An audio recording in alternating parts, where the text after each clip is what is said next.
अस्सलाम वालेकुम मेरे प्यारे प्यारे फ्रेंड्स, कैसे हैं आप लोग। इंशाअल्लाह ताला आज भी आप लोग बेहतर होंगे।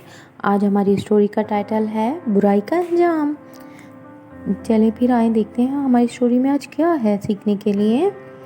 सिंध के एक गांव में हर शाम बच्चे अपने अपने घरों से बाहर आते और सब मिलकर खेलते और आपस में खूब इंजॉय करते थे। लेकिन सामने वाले ज़हीर अंकल एक शाम जब अपने घर से निकल रहे होते हैं तो इन्हें कुछ लड़कों की आवाज़ सुनाई देती है जो आपस में बहुत आहिस्ता आहिस्ता बातें कर रहे थे।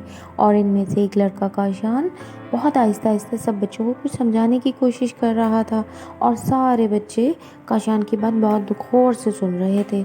ज़हीर अंकल बहुत ही ज़्यादा समझदार इंसान होते हैं और बहुत होशियार भी होते हैं। वो फ़ौरन समझ जाते हैं कि ये सारे बच्चे बैठकर किसी बच्चे के ख़िलाफ़ कोई शैतानी करने की प्लानिंग कर रहे हैं। फिर वो अपनी पूरी कोशिश करते हैं कि आखिर मामला क्या है मैं सुन सकूं, मगर कोई समझ नहीं आती। फिर वो वहाँ से चले जाते हैं और इसी रात अंकल ज़हीर सारे बच्चों को जमा करते हैं और कहते हैं, प्यारे प्यारे बच्चों, आज से मैं आप लोगों का दोस्त हूँ। कोई भी मामला हो, कोई परेशानी हो, आप लोग मुझसे शेयर कर सकते हैं। फिर सब बच्चे अंकल से कुछ ना कुछ शेयर करना शुरू कर देते हैं, मगर वो बच्चे जिनका अंकल ज़हीर को इंतज़ार था वो कुछ भी नहीं कहते और वहाँ से चले जाते हैं। अंकल नहीं चाहते थे कि इस गांव में किसी को कोई भी प्रॉब्लम हो। वो हमेशा लोगों की मदद करते थे। और फिर दूसरी रात भी अंकल बच्चों को अपने पास जमा करते हैं और सब बच्चे मिलकर बहुत इंजॉय करते हैं और अंकल से बहुत सारी बातें करते हैं। तो फिर अंकल कहते हैं कि प्यारे बच्चों, कल आप लोगों ने मेरे साथ अपने अपने मसले शेयर किए थे, आज मैं आपको अपने बचपन का एक किस्सा सुनाता हूँ। और फिर सारे बच्चे बैठकर बहुत गौर से अंकल की बात सुनने लगते हैं और सब बहुत खुश भी तो होते हैं। अंकल बताते हैं, ये उन दिनों की बात है जब मैं 6 क्लास में पढ़ता था। हमारी क्लास में एक बहुत ज़्यादा ज़हीन बच्चा था जिसका नाम शहजाद था। वो हमेशा फर्स्ट आता था और उस्ताद हमेशा शहजाद को बहुत पसंद भी करते थे। मगर कुछ बच्चे जो नालायक थे क्लास में, सब के साथ शरारतें करते रहते थे और हमेशा उस्ताद से सज़ा मिलती थी। इनमें एक बच्चा काशिफ भी था जो शहजाद से बहुत ज़्यादा हसद करता था और हमेशा ये चाहता था कि शहजाद को किसी न किसी तरह कमतर दिखा दो, मगर वो अपने इरादों में कभी भी कामयाब नहीं होता था। ऐसे ही पढ़ते पढ़ते साल ख़त्म होने वाला होता है और फिर हमारे फाइनल एग्ज़ाम शुरू होने वाले थे कि न जाने क्यों काशिफ और इनकी शरीर बच्चों के जहन में क्या प्लानिंग शुरू होती है। वो हमेशा कहीं ना कहीं कोने में बैठ के कोई ना कोई शैतानी करने की प्लानिंग करते ही रहते हैं। इधर सारे बच्चे अपने एग्ज़ाम्स की तैयारी में लग जाते हैं और फिर इनकी तैयारी भी बहुत अच्छी हो जाती है और फिर एग्ज़ाम शुरू हो जाते हैं। सब बच्चे पेपर देने लगते हैं। जब पहला दिन था पेपर का तो फिर क्लास में सब बच्चे आते हैं, लेकिन वो गंदे बच्चे के ग्रुप में जो बच्चा काशिफ था वो नहीं आता। टीचर को बहुत हैरत होती है और फिर वो उसके दोस्तों से पूछते हैं। दोस्त कहते हैं, हमें तो नहीं पता, दूसरे दिन पेपर था, दूसरे दिन भी काशिफ अपने पेपर देने के लिए नहीं आता। अब टीचर को बहुत ज़्यादा परेशानी होने लगती है और आखिरकार वो पेपर ख़त्म होने के बाद काशिफ के घर चले जाते हैं। तो फिर वहाँ क्या देखते हैं कि वहाँ भी सब लोग परेशान हैं।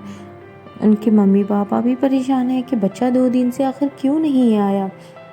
फिर क्या था, उस्ताद ने सबको मिलकर बुलाते हैं कि जाओ जाके इसके दोस्तों को बुला कर लेकर आओ। फिर वो उसके दोस्तों से दोबारा पूछते हैं, मगर दोस्तों को भी कुछ खबर नहीं होती कि आखिर काशिफ गया तो कहाँ चला गया। अब क्या था दोस्तों, फिर उस्ताद जो है सब बड़ों को मिलकर बैठ के कहते हैं कि चलो, आखिर 2 दिन हो गए बच्चा नहीं मिल रहा, हम सब मिलकर इसको ढूंढने निकलते हैं। वो फिर सब के साथ टीचर जाते हैं ढूंढने। पूरा गांव देख लेते हैं, कहीं नहीं मिलता। ढूंढते ढूंढते वो स्कूल भी आ जाते हैं, स्कूल में भी देखते हैं, मगर काशिफ कहीं भी नहीं था। फिर सब लोग स्कूल से जाने ही लगते हैं तो उस्ताद कहते हैं रुक जाओ ज़रा, हम स्कूल के पीछे भी देखते हैं। जैसे ही सारे के सारे लोग स्कूल के पीछे जाते हैं और स्टोर का दरवाज़ा खोलते हैं तो देखते हैं सामने काशिफ बेहोश पड़ा हुआ है। सब मिलकर काशिफ को उठाते हैं वहाँ से और डॉक्टर के पास ले जाते हैं। फिर उसकी ट्रीटमेंट होना शुरू होती है। जैसे ही काशिफ कुछ बेहतर होता है, बात करने के काबिल होता है, तो उस्ताद इससे पूछते हैं कि आखिर तुम्हें स्टोर में बंद किसने किया था, तुम स्टोर तक गए कैसे। उस पर काशिफ कहता है सर मैं आपसे कुछ अकेले में बात करना चाहता हूँ। फिर सर सबको वहाँ से भेज देते हैं। अब कमरे में सिर्फ काशिफ और उस्ताद होते हैं। फिर दोनों आपस में बात करते हैं। काशिफ कहता है सर मैं आपसे कुछ बात करना चाहता हूँ, मैं आपको बताना चाहता हूँ कि मैं शहजाद को किसी तरह स्टोर में बंद करना चाहता था ताकि वो इस साल के एग्ज़ाम ना दे सके और फेल हो जाए। मैं अपने दोस्तों के साथ सब कुछ करके शहजाद को बुलाने के लिए गया था और शहजाद ने कहा आप चलो मैं बस अभी आता हूँ। बस फिर क्या था सर, मैंने सोचा कि मैं एक बार चेक कर लूँ सब कुछ पूरी तैयारी हो गई है कि नहीं हुई है। तो बस मैं स्टोर के अंदर जैसे ही दाखिल हुआ तो फिर शायद मेरे दोस्त समझे कि शहजाद आ गया और उन्होंने मुझे अंदर बंद कर दिया। मैंने बहुत चीखा चिल्लाया, आवाज़ें लगाई, लेकिन किसी ने मेरी बात नहीं सुनी। ये सारी बात सुनकर उस्ताद बहुत गुस्सा आता है, मगर फिर वो सोचते हैं कि काफ़ी सज़ा मिल चुकी है काशिफ को और वो निहायत शफ़क़त से काशिफ से कहते हैं कि किसी के लिए हसद करना और बुग़्ज़ रखना देखा आपने कितनी बुरी बात है। आपने सोचा किसी के लिए बुरा करना और वो सारी बुराई आपके साथ हो गई। इस पर काशिफ सर से कहता है मैं बहुत ज़्यादा शर्मिंदा हूँ और मुझे बहुत अच्छे से समझ में आ गया है सर कि हम जब किसी के लिए भी गड्ढा खोदते हैं तो उसमें हम खुद ही गिर जाते हैं। आइंदा मैं कभी किसी का बुरा नहीं सोचूंगा, ना किसी को तंग करूंगा। फिर काशिफ और इसके सारे दोस्त सब से माफ़ी मांगते हैं और शहजाद से भी माफ़ी मांग लेते हैं। फिर शहजाद और काशिफ बहुत पक्के दोस्त बन जाते हैं।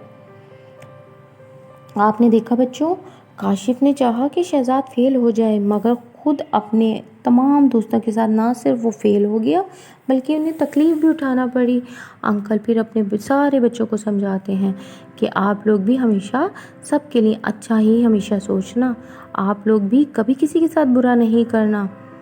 और फिर सारे के सारे बच्चे अंकल से वादा करते हैं और अपने अपने घरों में चले जाते हैं। मगर अंकल देखते हैं कि वो शरीर बच्चे जो प्लानिंग कर रहे थे वो वहीं पर ही बैठे हुए हैं और फिर सब के जाने का इंतज़ार कर रहे थे। जैसे ही सब चले जाते हैं वो अंकल के पास आते हैं और कहते हैं अंकल उस दिन हमने आपको खड़े हुए देख लिया था, मगर हम बहुत शर्मिंदा हैं, आइंदा हम ऐसी कोई हरकत नहीं करेंगे। आपने हमें किसी के सामने डांटा भी नहीं और हमें इतने प्यार से सारी बात भी समझा दी। हम आपके बहुत शुक्रगुज़ार हैं और आप निहायत प्यार करने वाले और समझदार हैं। अंकल ये सब सुन के बहुत ज़्यादा खुश होते हैं और फिर वो सारे बच्चे शरीर उनसे वादा करते हैं और फिर चले जाते हैं और किसी के साथ भी फिर कभी भी हसद नहीं करते। तो प्यारे दोस्तों, आप भी कभी किसी के साथ हसद नहीं करिएगा। हसद करना बहुत बुरी बात है और कभी किसी के लिए बुरा नहीं सोचते, क्योंकि जब हम किसी के बारे में बुरा सोचते हैं तो वो हमारे साथ भी तो हो सकता है। तो फिर प्यारे दोस्तों, अब अपना बहुत ख्याल रखना और मेरे इस लेसन को हमेशा याद रखना। तो मैं चलती हूँ और हाँ, मेरे चैनल को सब्सक्राइब और लाइक करना बिल्कुल भी मत भूलना और ये शेयर ज़रूर करना, ठीक है। अब मैं चलती हूँ, अल्लाह हाफ़िज़, अपना बहुत ख्याल रखिएगा।